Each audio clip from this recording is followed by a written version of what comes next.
There was once a mountain made of bare stone. It stood alone in the middle of a desert plain.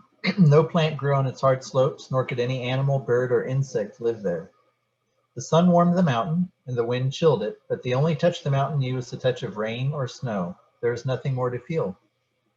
All day and all night, the mountain looked only at the sky, watching for the movement of the billowing clouds. It knew the path of the sun that crossed the sky by day and the course of the moon that crossed the sky by night. On clear nights, it watched the slow wheeling of the far-off stars. There was nothing more to see.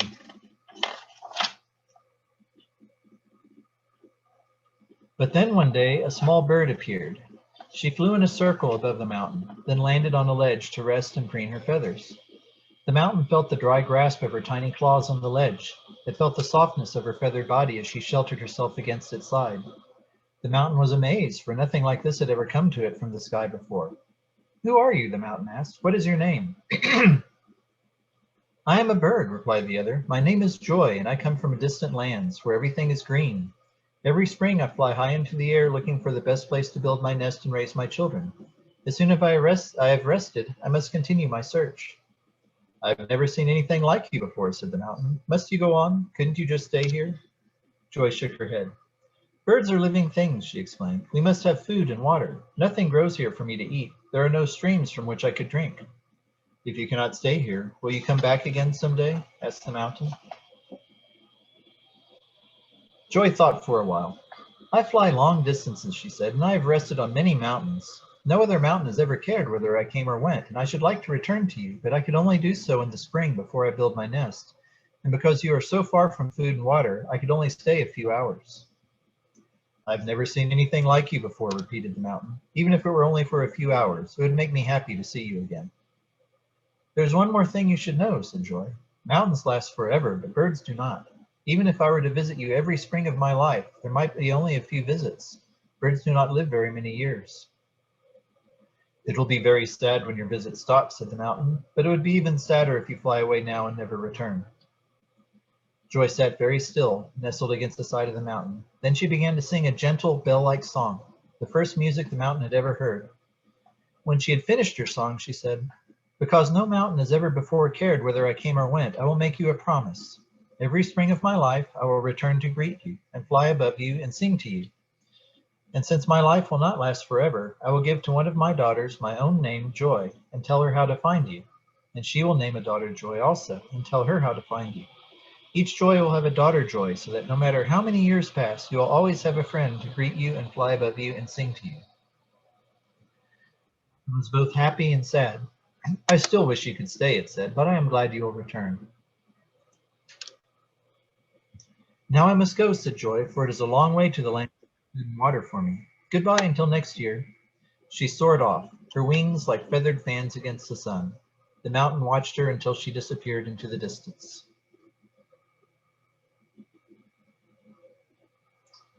Year after year, when every spring came, a small bird flew to the mountain, singing, "I am Joy, and I have come to greet you."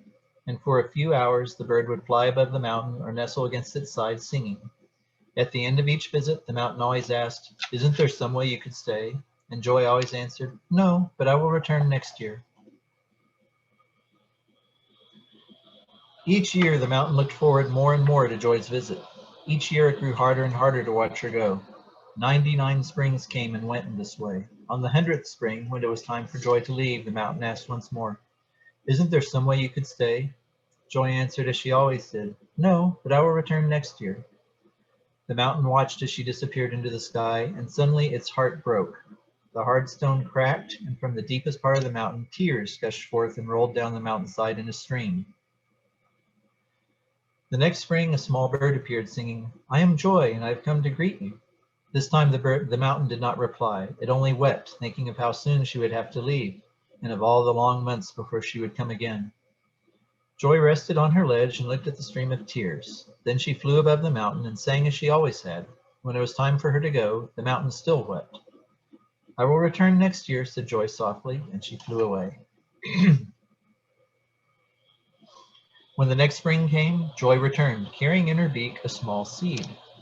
The mountain still wept a stream of tears. Joy carefully tucked the seed into a crack in the hard stone, close to the stream so that it would stay moist. Then she flew above the mountain and sang to it. Seeing that the mountain was still unable to speak, she flew away once more.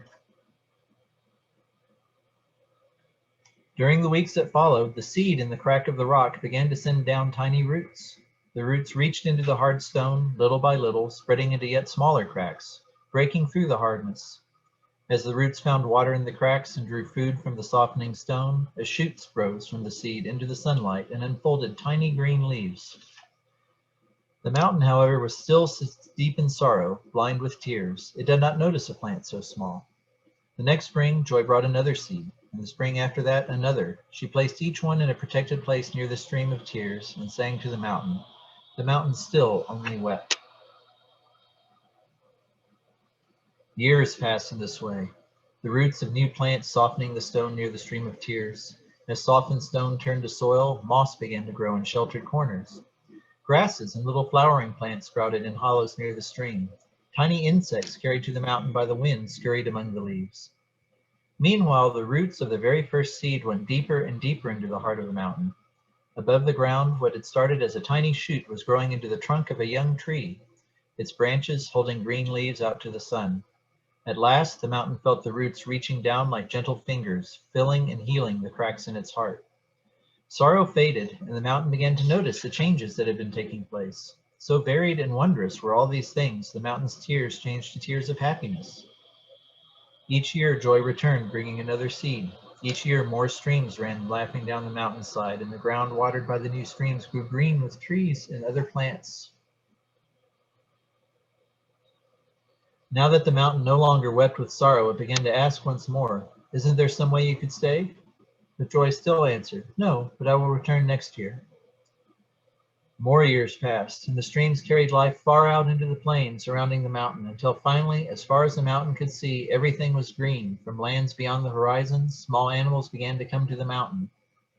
Watching these living things find food and shelter on its slopes, the mountain suddenly felt a surge of hope.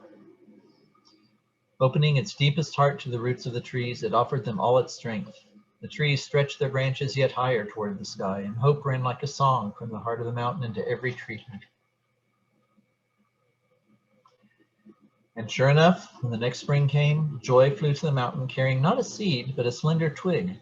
Straight to the tallest tree on the mountain, she flew to the tree that she had grown from the very first seed. She placed the twig on the branch in which she would build her nest. "I am Joy," she sang, "and I have come to stay."